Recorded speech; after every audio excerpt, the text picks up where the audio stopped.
Hello बच्चों, कैसे हैं आप? आस है कि आप अच्छे होंगे और 12th की तैयारी अच्छे ढंग से कर रहे होंगे।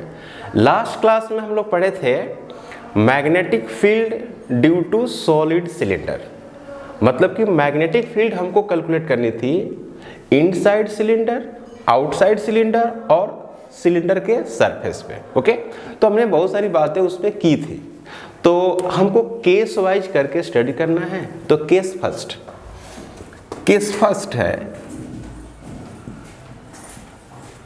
when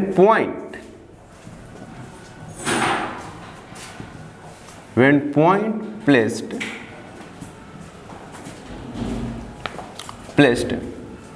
outside,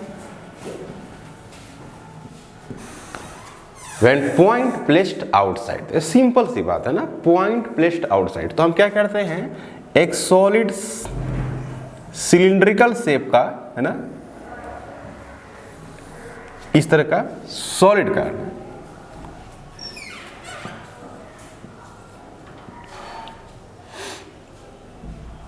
इस तरह से बना देते हैं ना, और इसमें करंट कितनी है, आई करंट जा रही ओवरऑल, और इसकी जो रेडियस है वो क्या है, कैपिटल आर। हमको एक पॉइंट यहां लेना है आर दूरी से ऐसे, तो हम क्या करेंगे, इस तरह से आपको ना एक लाइन इंटीग्रल ड्रॉ करेंगे ना, ऐसे लाइन इंटीग्रल ड्रॉ कर दिया और इस तरह से हमने बना दिया इसका। तो इसी के अंदर में ना, इसके अंदर में ये रेडियस, इसकी रेडियस कितनी हो गई, स्मॉल आर। यहां पर क्या हो गया, पॉइंट। तो एक हमको यहां पे निकालना है जो आउट में है ना, और दूसरा यहां पर निकालना है पी पॉइंट जो ऑन है, और एक हमको यहां पे निकालना है ना, यहां पे। तो इसका गॉसियन सरफेस बनाएंगे तो इस तरह से बना देंगे। तो ये हो गया इन, बी आउट, बी ऑन और be in. Magnetic field out में, सरफेस पे और अंदर। तो इसकी अगर कैलकुलेशन आप करते हैं बॉयड एम्पियर सर्कुलर लॉ से, तो सेम अगर बात करें now, from ampere circular law, क्या लिखेंगे, डायरेक्ट लिखते हैं B out DL mu zero आई इनक्लोज्ड। तो इसमें क्या है, आई इनक्लोज्ड आई है, आई इनक्लोज्ड का वैल्यू आई है, तो इसको हम लिख सकते हैं बी आउट और डीएल जीरो से लेकर 2 पाई स्मॉल आर और DL is equal to mu naught और आई। यहां पर लिखेंगे B out is equal to B out into 2 pi R into -0 is equal to mu naught और आई। तो बी जो आउट होगा वो होगा क्या, म्यू नॉट आई डिवाइडेड बटे 2 पाई आर। इस तरह की बात हो जाएगी, B out equal to mu naught I divided बटे 2 पाई आर। एक हो गया। और सेम वैसा ही अगर बी ऑन की बात करें, सिमिलरली केस सेकंड में, case second when point placed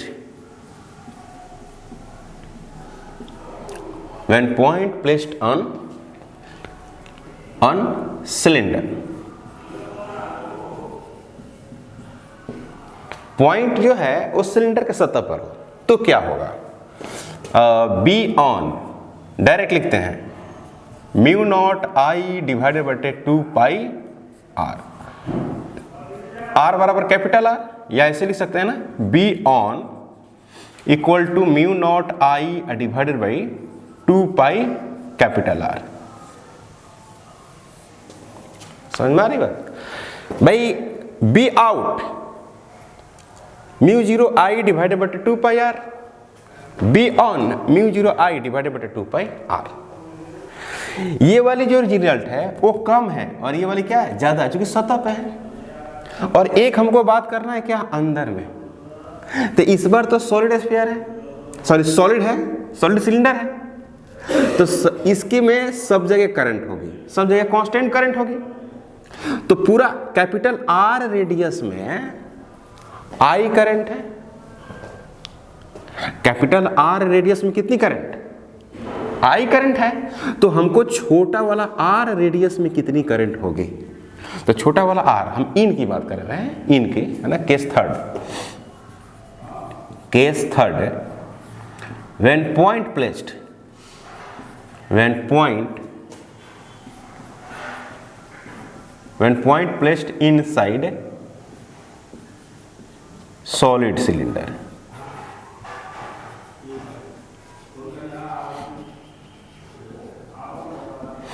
when point placed inside solid cylinder, solid cylinder के अंदर पॉइंट रखा हो तो क्या होगा, ये सवाल है। तो हम क्या कर रहे हैं कि यहाँ पे इन माने, यहाँ पर एक रेडियस मान लेते हैं, और ये रेडियस क्या मानते हैं इसको, स्मॉल आर, स्मॉल आर। तो पूरे कैपिटल आर, ये स्मॉल आर का ये बना रहा हूं, ये स्मॉल आर हो गया। पूरे में करंट आई है, तो ये स्मॉल आर वाला में कितना होगा, आई इनक्लोज्ड, इसका नाम देते हैं आई इनक्लोज्ड, है कि नहीं। इस रेडियस में, छोटा वाला रेडियस में जो करंट बह रही है उसका नाम है आई इनक्लोज्ड, ठीक है। तो हमको क्या कैलकुलेट करना होगा, सबसे पहला काम कि आई इनक्लोज्ड आपको पता करना होगा। तो यहाँ पर लिख सकते हैं कि बी इन, और यहाँ पर लिखेंगे dl equal to mu naught I enclosed. तो यहाँ पर 0 से लेकर कहाँ तक, 2 पाई स्मॉल आर तक। तो एक लाइन और लिख सकते हैं, बी इन को बाहर, और यहाँ पर लिख सकते हैं क्या, dl 0 से लेकर 2 pi R equal to mu naught और आई इनक्लोज्ड। तो सबसे पहला काम है आई इनक्लोज्ड कैलकुलेट करना। तो आई इनक्लोज्ड कैसे कैलकुलेट करते हैं, देखो भाई, आई इनक्लोज्ड की अगर हम बात करें तो सबसे पहली बात कि पूरे में करंट आर है, सॉरी पूरे में करंट आई है कैपिटल आर में, इसकी लंबाई हम एल ले सकते हैं। सिलेंडर का लंबाई कितना, एल ले सकते हैं, ठीक है। तो लिखेंगे क्या, 2 पाई कैपिटल आर, है कि नहीं, 2 पाई कैपिटल आर इंटू क्या, एल, है ना। 2 pi capital R into L में कितना करंट है, आई करंट है। तो यूनिट में कितना करंट होगी, आई डिवाइडेड बाई कितना, 2 pi capital R into L, clear. तो हमको निकालना है कितना, 2 pi small R into H. इसमें क्या हो जाएगा, I divided by 2 pi capital R into L into 2 pi small R into L, ठीक है। तो 2 पाई से क्या होगा, 2 पाई कट जाएगा और एल से भी एल कट जाएगा। तो आई जो इनक्लोज्ड होगा, जिसमें आई इनक्लोज्ड होगा, वो कितना हो जाएगा, आई डिवाइडेड बाई कितना, आई इंटू आर, आई इंटू कितना, कैपिटल आर, ठीक है ना। कितना हो जाएगा, ये कैपिटल आर हो जाएगी ये वैल्यूज, ठीक है। तो हम लोग इसको ऐसे लिख सकते हैं, देखिएगा, फ्रॉम फर्स्ट से अगर बात करें तो बी इन डी एल 0 से लेकर 2 pi small R into mu 0 I into R divided बटे क्या, यहाँ पे थोड़ा सा गलती हो गई, यहाँ पर होना चाहिए क्या, वॉल्यूम लेना चाहिए ना, क्योंकि सॉलिड सिलेंडर है ना, होलो तो है नहीं, है ना, होलो नहीं ना है, तो सॉलिड लेना चाहिए हमको, सॉलिड लेना चाहिए। तो सॉलिड कैसे लेंगे भाई, पाई आर स्क्वायर एच, है ना, पाई आर स्क्वायर इंटू कितना, एल, वॉल्यूम ले लेते हैं। तो इसी में भी लिखना पड़ेगा क्या, पाई आर स्क्वायर, यहाँ पर भी क्या लिखना पड़ेगा, पाई स्क्वायर, बस हो गया, हो गया। और यहाँ पर पाई आर स्क्वायर एल, उसकी वॉल्यूम की बात करते हैं। तो यहाँ पर क्या हो जाएगा, आर स्क्वायर हो जाएगा और यहाँ पर भी आर स्क्वायर हो जाएगा। क्लियर। उसके बाद यहाँ पर आर स्क्वायर है, यहाँ पर भी आर स्क्वायर, ये बात जाएगी। अब यहाँ पर हम सोल्व करेंगे बी इन, तो क्या मिलेगा आपको, बी इन तो आएगा आपका बी इन डीएल का वैल्यू एल, डीएल का इंटीग्रेशन एल और 0 से कहाँ तक 2 पाई आर तक equal to mu naught I R का square divided by R square. यहाँ पर हो जाएगा B in equal to mu naught I R square और डिवाइडेड बटे कैपिटल आर का स्क्वायर इंटू 2 पाई और आर।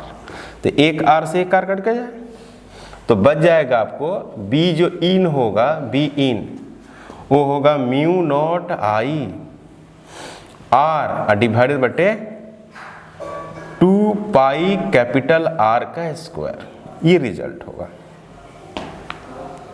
ठीक है ना। At centre of solid cylinder, at centre of solid cylinder तो स्मॉल आर को 0 करना पड़ेगा, तो लिख सकते हैं क्या, at centre of solid cylinder, at centre of solid cylinder, तो स्मॉल आर इक्वल टू क्या लिखना पड़ेगा, 0, स्मॉल आर इक्वल टू 0। तो स्मॉल आर 0, तो यहां पर क्या लिखेंगे, B centre equal to mu naught I into 0 divided बटे 2 पाई आर का square, B centre. B centre, तो बी सेंटर इक्वल टू क्या हो गया, 0। ठीक है ना। बी सेंटर क्या आएगा, 0 आएगा और अंदर नहीं आएगी। तो हमारे पास 4 रिजल्ट है, 4 रिजल्ट को लेकर हम लोग ग्राफ से रिप्रेजेंट करेंगे। ये जेई मेन का भी क्वेश्चन है। अब देखेंगे ए पर पूछा था, इसकी रेडियस पूरा ए, तो एक बार ए पर पूछा था, फिर a/2 पे पूछा था। इस तरह का अपना क्वेश्चन है। जेई मेन का बहुत इंपॉर्टेंट क्वेश्चन है, बोर्ड में भी आता है इसको डेराइव करने के लिए और साथ में इसका ग्राफ को रिप्रेजेंट करने के लिए। तो हम लोग क्या करते हैं, इसका एक ग्राफिकल रिप्रेजेंटेशन करते हैं। तो हेडिंग होगा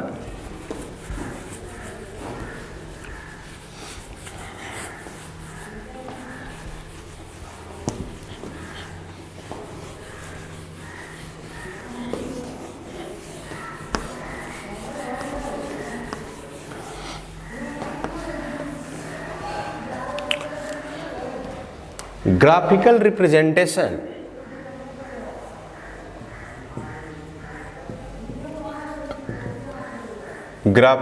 रिप्रेजेंटेशन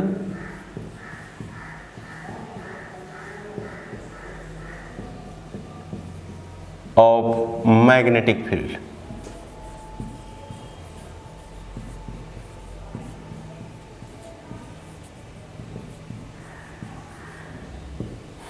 तो बी जो आउट है वो है म्यू नॉट आई डिवाइडेड बटे 2 पाई आर।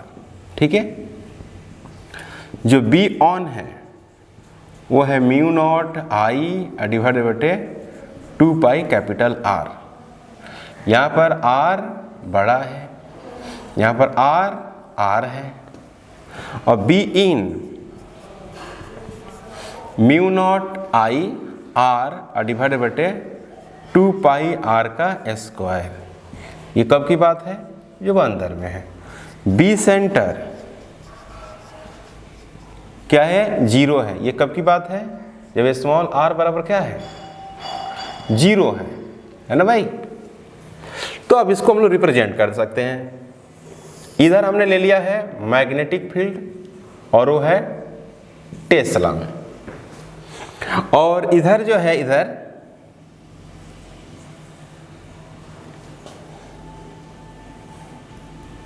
इधर जो है आर है वो किस में है, मीटर में।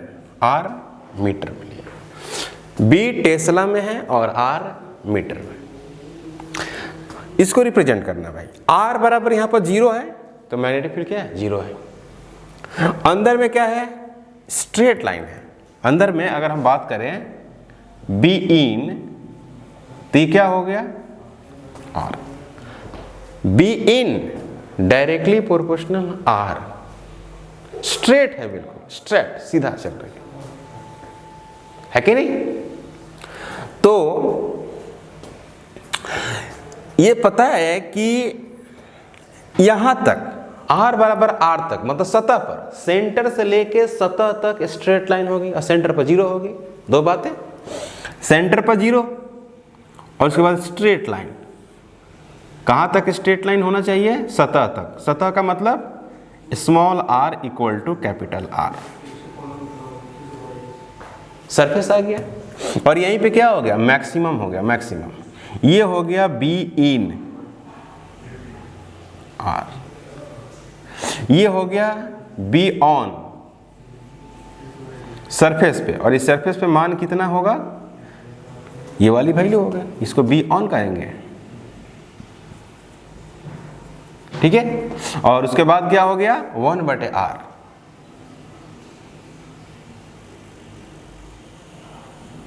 इस तरह से ये हो गया आपको बी आउट, बाहर की तरफ हो गया। तो यहां पर ये हो गया r लेस देन r का, ये हो गया r ग्रेटर देन r का। क्लियर, ये हो गया ग्राफिकल रिप्रेजेंटेशन।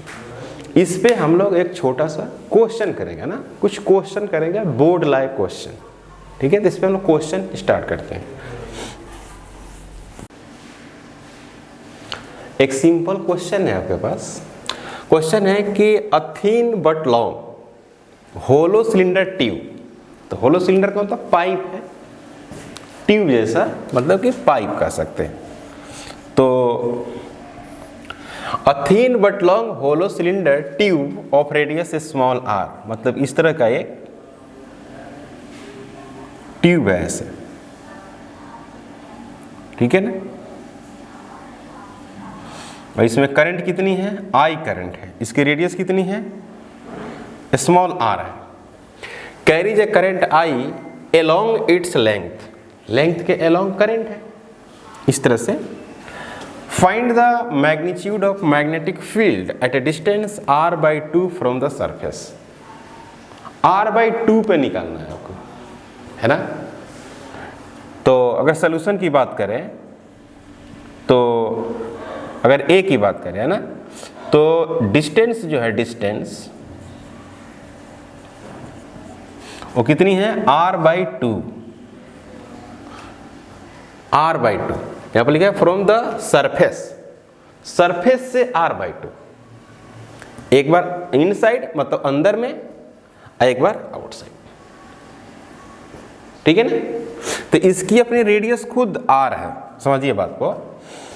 इसकी रेडियस खुद r है और सरफेस से बात करना है, तो ये इसकी सतह है, तो सतह से r/2 बाहर, है ना। नाउ इनसाइड, पहले इनसाइड में, now r/2 distance from surface, from surface, surface से r/2 distance from surface inside, inside, no current, no current enclosed, no current enclosed, so magnetic field, so magnetic field क्या हो जाएगी, zero नहीं हो जाएगी। So magnetic field is zero, आएगी कि नहीं, मैग्नेटिक फील्ड जीरो आएगी ना भाई। अंदर में आएंगे तो मतलब पॉइंट कहाँ, जैसे ये पूरा r है, अब इस सतह से r/2, यही नहीं मिलेगा r/2, तो इसके अंदर कोई करंट है ही नहीं, तो मैग्नेटिक फील्ड जीरो। यानी कहने का मतलब है कि बी इन इक्वल टू क्या मिला, जीरो मिला। अब कह रहा है क्या कि सतह से r/2 बाहर, बी में, बी में आउटसाइड द ट्यूब, तो now outside r/2 from surface, r/2 from the surface, है ना। तो जो भी हम लोग डिस्टेंस का मेजरमेंट करते हैं वो सेंटर से करते हैं, तो पहले से कितनी है डिस्टेंस हो जाएगी। नाउ जो r डैश हो जाएगी वो क्या हो जाएगी, यहां से, है ना, ये क्या लिखा हुआ है, the magnetic field at A distance r/2 from the surface, surface से r/2, पहला में इनसाइड अंदर आ रहे हैं और दूसरा में आउटसाइड द ट्यूब, मतलब कि यहां से r/2 बाहर, यहां से r/2, यहां से नहीं, यहां से तो फिर यही मिल जाएगा r/2, यहां से r/2, तो यहां से यहां तक r और फिर ये r/2, न्यू जो डिस्टेंस मिलेगी वो क्या मिलेगी, r प्लस r/2, तो ये हो जाएगा कितना 3r/2। क्लियर है। तो 3r/2, तो इसकी जो आंसर हो जाएगी कुछ ऐसे हो जाएगी।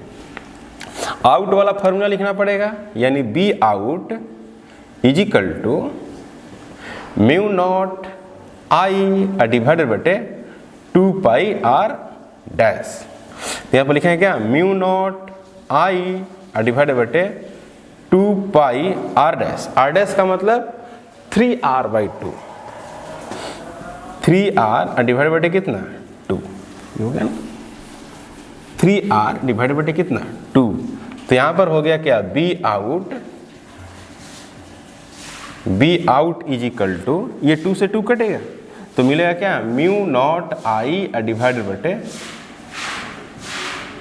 3 पाई r, है ना। B out equal to mu 0 I divided बटे 3 पाई r, ये आंसर हो जाएगा आउट का। ये इन का आंसर है, ये आउट का आंसर, ठीक है। अब हम लोग आगे बढ़ते हैं, और भी एप्लीकेशन है इसके, सोलेनॉइड एंड टोरॉइड, तो पढ़ेंगे हम लोग solenoid and toroid. Fifth, solenoid, magnetic field due to solenoid, magnetic field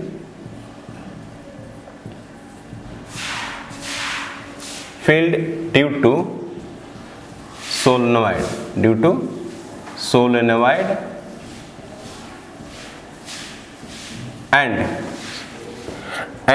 toroid, ठीक है। तो पहला हम लोग बात करते हैं क्या, सोलेनॉइड। तो सोलेनॉइड में आपको 2 नंबर को बोर्ड में पूछती है ना, इट इज, है ना, इट इज कंडक्टिंग और non conducting, it is conducting और नॉन कंडक्टिंग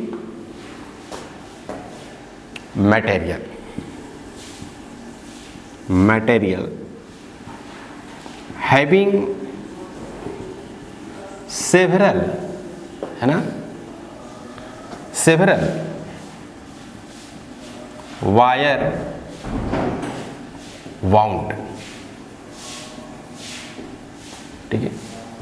इसमें क्या करते हैं कि इसे कंडक्टिंग या नॉन कंडक्टिंग एक मटेरियल हो सकती है, जिसमें बहुत सारे हम लोग वायर को क्या कर सकते हैं, लपेट देते हैं। जैसे मान लीजिए कि इस तरह का एक हम कोई मटेरियल ले लेते हैं, इस तरह का,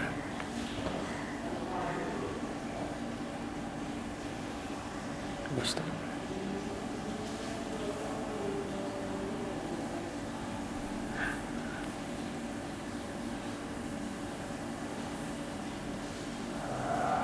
ठीक है। इस तरह का हम लोग एक मटेरियल ले लिए हैं, कंडक्टिंग या नॉन कंडक्टिंग कुछ भी। इसमें क्या करते हैं ना, इस तरह से वायर को हम लोग लपेट देते हैं,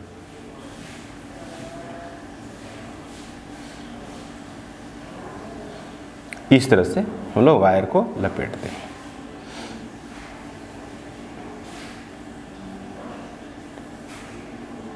वायर है वैसा वायर जिसमें इलेक्ट्रिक करंट हो, इसको हम लोग लपेट दिया इस तरह से, मान लीजिए ऐसे ऐसे ऐसे लपेट दिए हैं, है ना।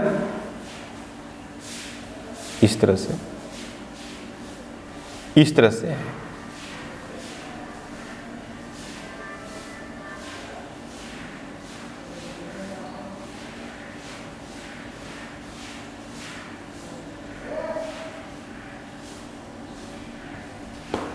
है ना। इस तरह से हमने इसमें बैटरी लगाकर इस तरह से, एक मान लीजिए कि इसी को हमने ले लिया, इसी को, है ना, इसमें पूरा तार लपेट कर, है ना, एक टर्मिनल, वायर का टर्मिनल इधर खींचते हैं, वायर का टर्मिनल इधर खींचते हैं और उसमें एक बैटरी लगा देते हैं। तो क्या होगा, करंट फ्लो करेगी, होगी कि नहीं, इस तरह से करंट फ्लो करेगी ना, इस तरह से करंट फ्लो करेगी। और इसमें ये सेवरल टाइम्स इसमें हमने लपेटा है, ठीक है ना, इसमें लपेट दिया, तो इसमें करंट फ्लो करेगी। तो लूप की मैग्नेटिक फील्ड, लूप में अगर कोई करंट हो तो उसकी मैग्नेटिक फील्ड कैसे होती थी, स्ट्रेट होती थी, सीधा। अगर करंट लूप में चल रहा हो तो उसकी मैग्नेटिक फील्ड कैसे होती थी, सीधी होती थी, स्ट्रेट होती थी ना। तो इसमें ऐसे ही है, इसमें लपेटा हुआ है, तो करंट कैसे है, गोल गोल घूम रही है करंट ऐसे, तो इसमें जो भी मैग्नेटिक फील्ड होगा सीधा होगा, है कि नहीं, होना चाहिए कि नहीं सीधा। अगर लूप में बना रहे हो ना, लूप में करंट अगर लूप में है तो मैग्नेटिक फील्ड बिल्कुल क्या होगी, सीधा होगी, स्ट्रेट होगी ना, सीधा। तो मैग्नेटिक फील्ड क्या होगी, सीधा होगी। तो अब बात ये होगी कि मैग्नेटिक फील्ड कैसे निकालते हैं हम लोग, राइट हैंड थंब रूल से। मैग्नेटिक फील्ड की डायरेक्शन अगर बात करते हैं क्या, डायरेक्शन ऑफ बी वेक्टर, क्या यूज करते हैं, राइट हैंड थंब रूल का इस्तेमाल करते हैं, राइट हैंड थंब रूल का इस्तेमाल करते हैं। तो इसमें क्या होता है, इसमें जैसे मान लीजिए कि हम ऐसे रफ एक डायग्राम बना रहे हैं,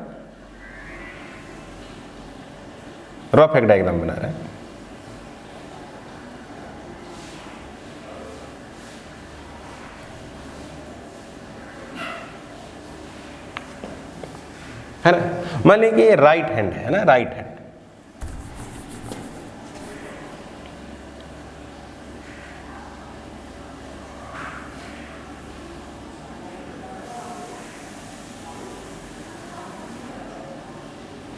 ठीक है, ये राइट हैंड हो गया।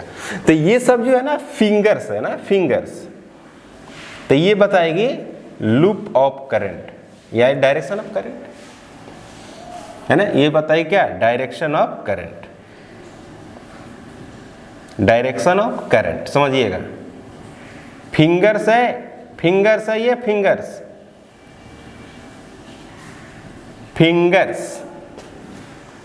फिंगर्स क्या बताएगा, फिंगर्स, राइट हैंड, फिंगर्स क्या बताएगी, डायरेक्शन ऑफ करंट।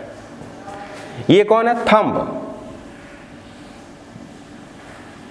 ये है आपका थंब, ये क्या बताएगा, बी का डायरेक्शन बताएगा, और क्या बताएगा, नॉर्थ पोल।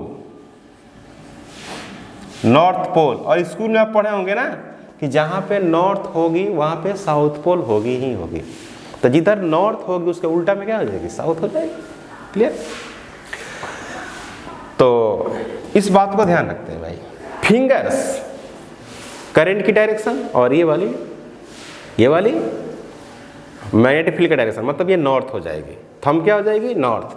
तो इसको फिट करते हैं, देखो इसी में हमने लपेट दिया, मान लो इसी में हमने वायर को लपेटा है, कैसे, इस तरह से। करंट कैसे बाहर गया, ऐसे बाहर गया कि नहीं। तो इसको फिट करो, तो फिंगर की डायरेक्शन ये है, फिंगर की डायरेक्शन, तो मैग्नेटिक फील्ड की डायरेक्शन इधर होनी चाहिए, इसमें मैग्नेटिक फील्ड की डायरेक्शन इधर होनी चाहिए, यानी नॉर्थ यहाँ होनी चाहिए, यहाँ पर क्या होना चाहिए, साउथ। यानी जिधर पॉजिटिव प्लेट है उधर साउथ, और जिधर निगेटिव प्लेट है उधर नॉर्थ हो जाएगा, है कि नहीं। तो मैग्नेटिक फील्ड की डायरेक्शन कैसे होगी, ऐसे होगी। तो आपको पता है कि यहाँ जब नॉर्थ है तो यहाँ पर क्या हो जाएगा, साउथ। स्कूल में पढ़े होंगे कि नॉर्थ से मैग्नेटिक फील्ड जनरेट होती है, नॉर्थ से क्या होती है, मैग्नेटिक फील्ड जनरेट होती है। तो ये देखो ना, बी की डायरेक्शन है, और ये किसकी डायरेक्शन होगी ना, बी की डायरेक्शन ऐसे चल रही है।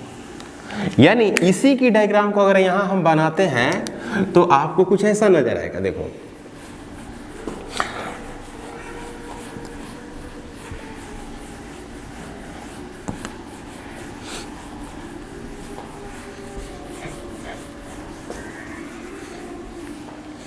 इसी डायग्राम को ऐसे बनाते थे।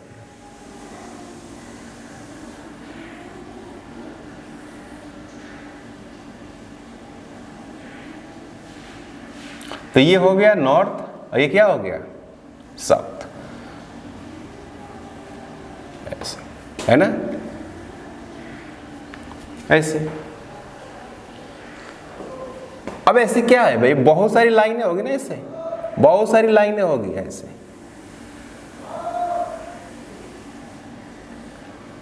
इस तरह से होगी,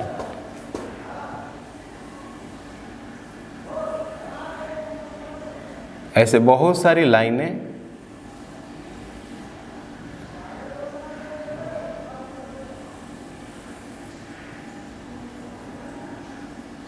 इनफिनाइट लाइनें ऐसे निकलेगी ऐसे,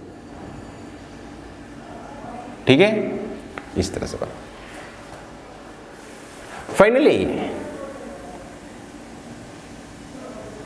फाइनली इसको हम लगा ऐसे लिख सकते हैं,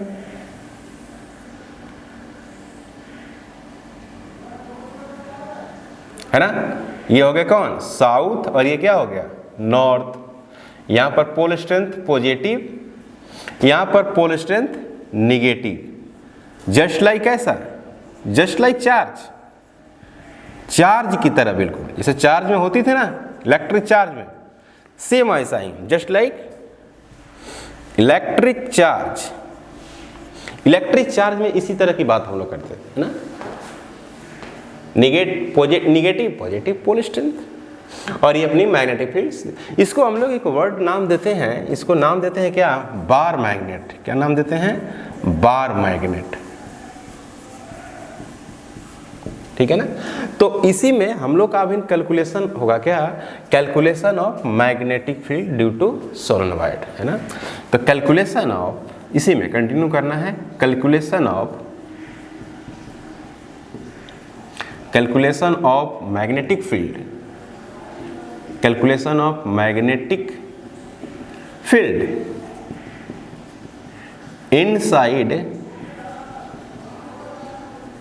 इनसाइड सोलेनोइड, है ना। Calculation of magnetic field inside solenoid के अंदर हम लोग को मैग्नेटिक फील्ड कैलकुलेट करनी है, calculation of magnetic field inside solenoid, ठीक है। तो हम लोग बात क्या कर रहे हैं यहाँ पर अभी, कि एक हम लोग सोलेनोइड बना रहे हैं इस तरह का, देखिए ऐसे, इस तरह से, और इस सोलेनोइड की लंबाई, कुछ एजम्पशन करते हैं, इसकी लंबाई L ले लेते हैं, L, इसकी लंबाई L, ठीक है। तो सोलेनोइड की अगर हम बात करें तो इसमें मैग्नेटिक फील्ड कैसे होगी, इस तरह से होगी ना, इस तरह से, इस तरह से मैग्नेटिक फील्ड है। इसमें मैग्नेटिक फील्ड B है, हमको अंदर में मैग्नेटिक फील्ड कैलकुलेट करनी है, अंदर में मैग्नेटिक फील्ड कैलकुलेट। तो हम क्या करेंगे इसमें, यहां पर है ना कुछ एजम्पशन करते हैं, जैसे लाइक दिस, इस तरह का एजम्पशन,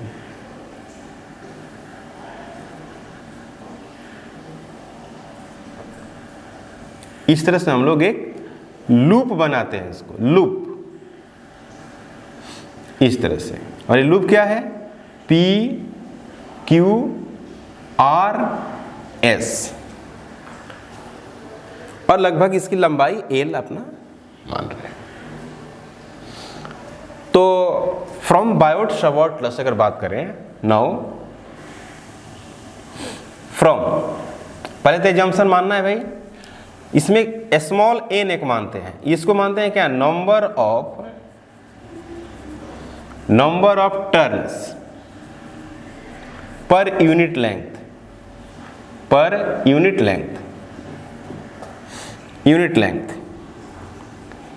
पर यूनिट लेंथ। इसका क्या मतलब, small n equal to number of turns per unit length. मतलब कि आप इसमें जो तार लपेट रहे हैं वो कितने दूरी में, जैसे माने कितना दूरी में आप 100 राउंड लगाए और इतना दूरी में आपने 200 राउंड लगाए। यानी कहने का मतलब है कि number of turns per unit length, मतलब यूनिट लेंथ में कितना आपने तार को ऐसे घुमाया है।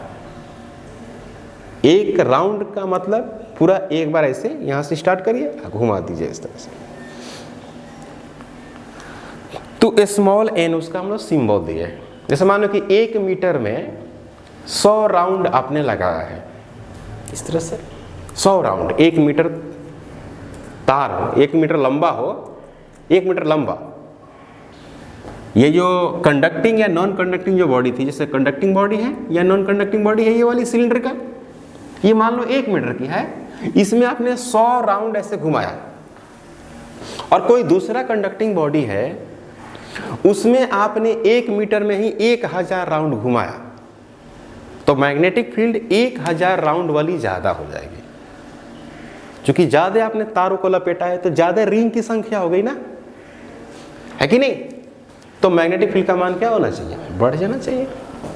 तो यहां पर small n equal to number of turns per unit length, unit length में, और कैपिटल N जो है वो है number of turns, number of turns इसका नाम है। कैपिटल N मतलब कि नंबर ऑफ टर्न्स। तो ये आप लिख सकते हैं small n equal to capital N, small n equal to capital N divided by L, capital N small n into L। एक तो ये छोटी सी बात हो गई। अब हमको क्या करना है, कैलकुलेशन ऑफ मैग्नेटिक फील्ड। तो from ampere circular law, from ampere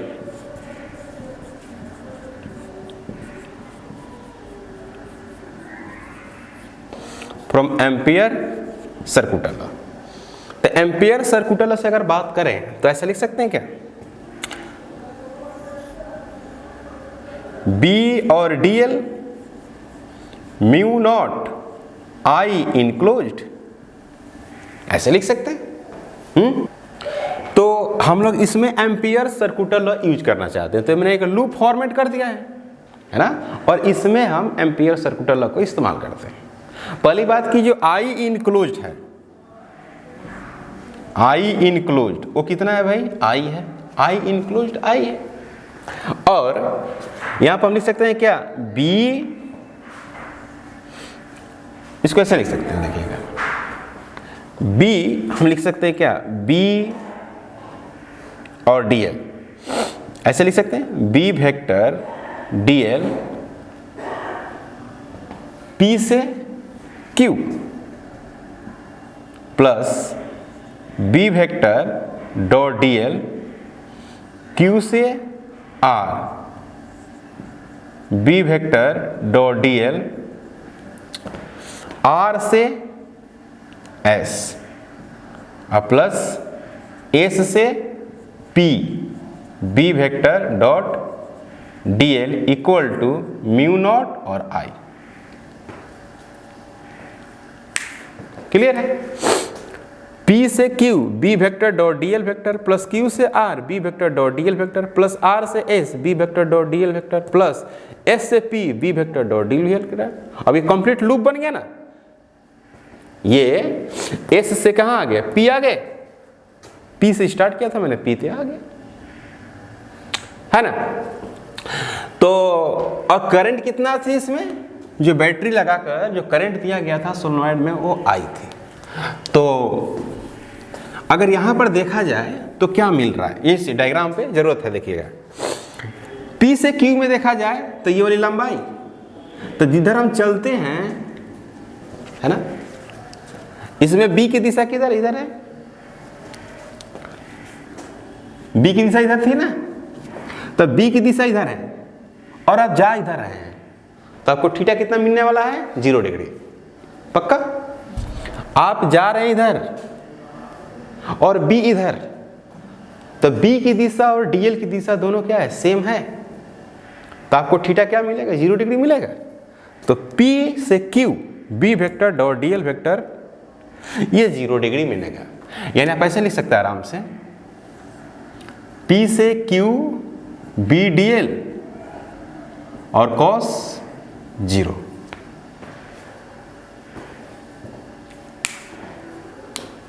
P से Q और B DL cos 0 plus Q से R और B DL।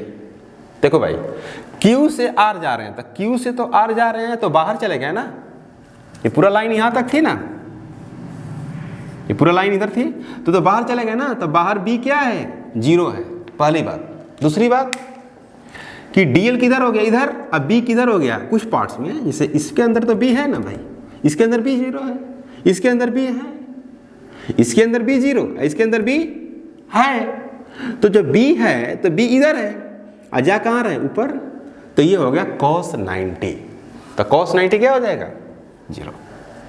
क्लियर है? इसमें देखो, इसमें कंप्लीट B 0 है, 0। इसमें देखो, इसमें है B इधर, अगर यहाँ से यहाँ की बात, यहाँ से यहाँ तक की बात करते हैं तो B इधर है और DL इधर है, तो cos 190, तो cos 90 0, तो ये भी हो गया क्या, 0। बचे गया म्यू 0 और I, तो यहाँ पर क्या लिखेंगे भाई, यहाँ पर देखो P से Q की लंबाई L, तो यहाँ से 0, यहाँ पर L, P से Q की लंबाई L, यहाँ से स्टार्ट कर रहे हैं, यहाँ 0, यहाँ पर कंप्लीटली L, तो यहाँ पर मिलेगा क्या, 0 से लेकर कहाँ तक, L, और यहाँ पर क्या होगा, BDL is equal to mu 0 और I।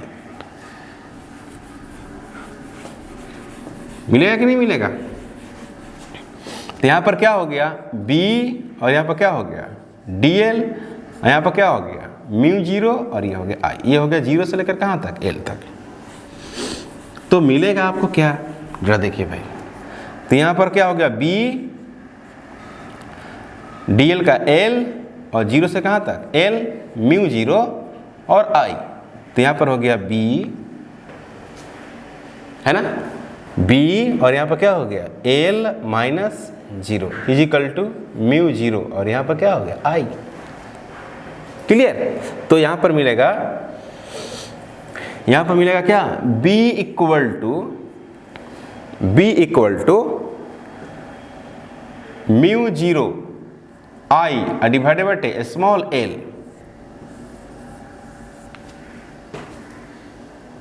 सही है?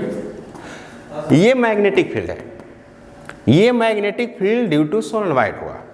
तो ये जो है 1 टर्न्स के लिए है। जैसे मान लीजिए 1 टर्न्स का मतलब कोई सोलेनोइड है, कोई लॉन्ग सोलेनोइड है, और उसमें आपने क्या किया है, एक बार ऐसे लपेटा है वायर, बस, है ना, 1 टर्न्स के लिए हुआ। यानी आप इसको ऐसे लिख सकते हैं, for n number of turns, समझिएगा बात को, for n number of turns की अगर हम बात करें तो कैसा होगा, now for n number of turns, now for n number of turns, तो क्या होगा भाई इसके लिए, now for n number of turns क्या होगा, B dash is equal to mu naught I बटे L इंटू कैपिटल N, ऐसा होगा n number of turns.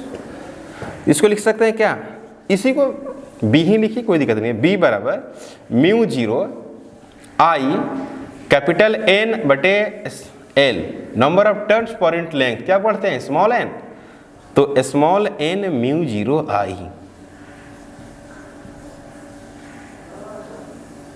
Doubt देख लीजिए, स्मॉल n बराबर क्या लिख सकते हैं, नंबर ऑफ टर्न्स पर, यानी कि स्मॉल n इक्वल टू क्या होती है, कैपिटल N बटे L, ऐसे होती है। ठीक है ना? तो ये हुआ magnetic field due to solenoid. Magnetic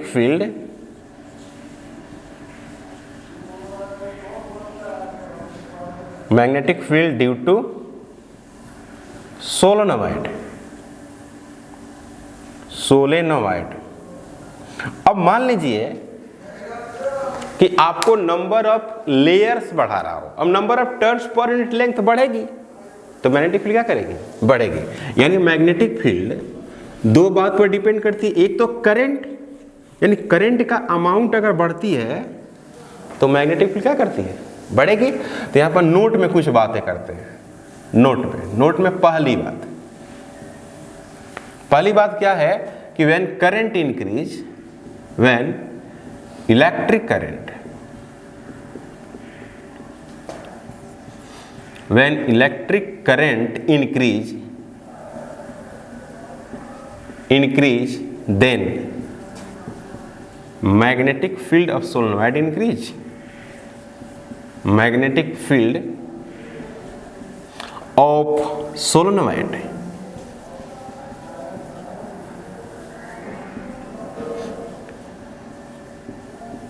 increase, when electric current increase then magnetic field of solenoid increase, यानी B डायरेक्टली प्रोपोर्शनल I। दूसरा है number of turns per unit length increase,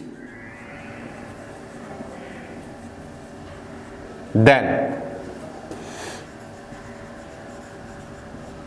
magnetic field increase।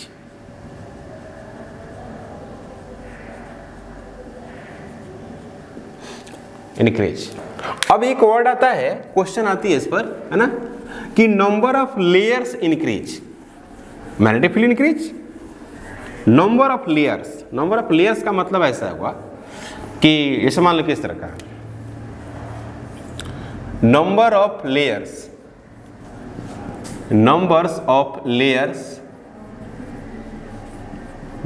Layers increase, क्या कर गया, increase. तो क्या करेगा भाई, बी भी क्या करेगा, इंक्रीज करेगा। अब ये कैसे, जरा देखिए, जैसे मान लीजिए कि इस तरह का आप सोलेनोइड है,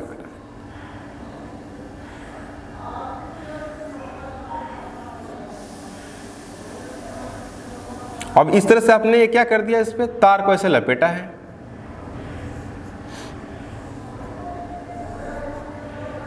इस तरह से लपेट दिया, ठीक है, इस तरह से लपेट दिया।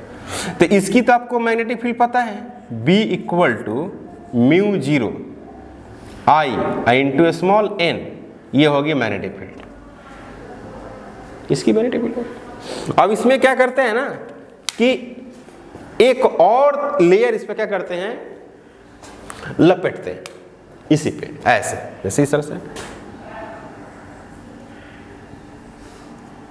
मतलब उसके ऊपर एक और तार का ऐसे,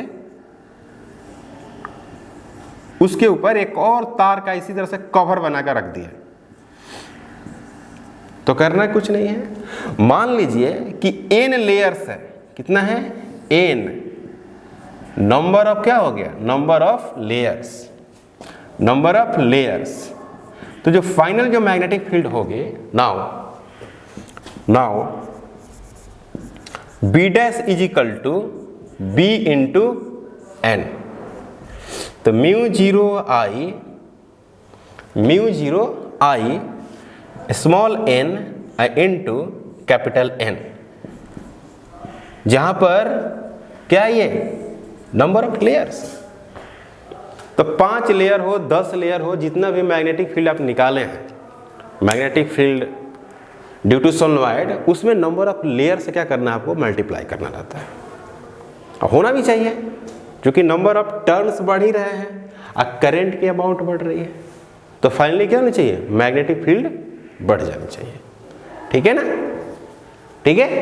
तो इस लेक्चर को हम लोग यहीं पे समाप्त करते हैं, और इसको आपको रिवीजन करने की ज़रूरत है। जो मैंने आपको सॉलिड पाइप वाला बताया था, इनसाइड, आउटसाइड, और उसकी ग्राफिकल रिप्रेजेंटेशन। ये बोर्ड की तो क्वेश्चन है ही बहुत फेमस, ये जेईई मेन और एडवांस की भी क्वेश्चन है, आप क्वेश्चन बैंक में देख सकते हैं, ठीक है। और जो सोलेनॉइड की बताया मैंने, टोरॉइड बताया है, ये आपको बोर्ड में 2 मार्क्स के आते हैं लिखने के लिए, बने। और इस पर एक न्यूमेरिकल अगर दे देता है तो 3 या 4 नंबर का कर सकता है वो डेरिवेशन में, ओके। दूसरी बात ये है कि सोलेनॉइड का यूज जो बात करते हैं ना, यूज, इसकी यूज हम लोग टेलीविज़न में करते हैं और रेडियो वगैरह में करते हैं। जैसे आपने देखा होगा रेडियो जो वायरलेस वाली जो होती है गांव में, जो बड़ी बड़ी रेडियो होती है, उसमें देखिएगा कि इस तरह का अपना कुछ लकड़ी का या प्लास्टिक का कटा हुआ मिलेगा और उसमें, है ना, कॉपर वायर को पूरा लपेट कर और उसमें किसी फेविकोल से चिपका देता है कहीं पे। यानी कहने का मतलब है कि वहाँ पर वो मैग्नेटिक फील्ड जनरेट करने के लिए रखा हुआ है। मतलब छोटा स्मॉल अमाउंट में बहुत सारे तारों को लपेट देता है, तो लार्ज अमाउंट में क्या करती है, मैग्नेटिक फील्ड जनरेट कर देती है। क्योंकि जितने ज़्यादा लपेटेगा ना उतने नंबर ऑफ टर्न्स बढ़ जाएंगे, नंबर ऑफ टर्न्स बढ़ जाएंगे तो मैग्नेटिक फील्ड का वैल्यू बढ़ जाएगा, ठीक है। तो आज के लिए बस इतना ही, थैंक यू, नेक्स्ट क्लास में मिलते हैं, ठीक है।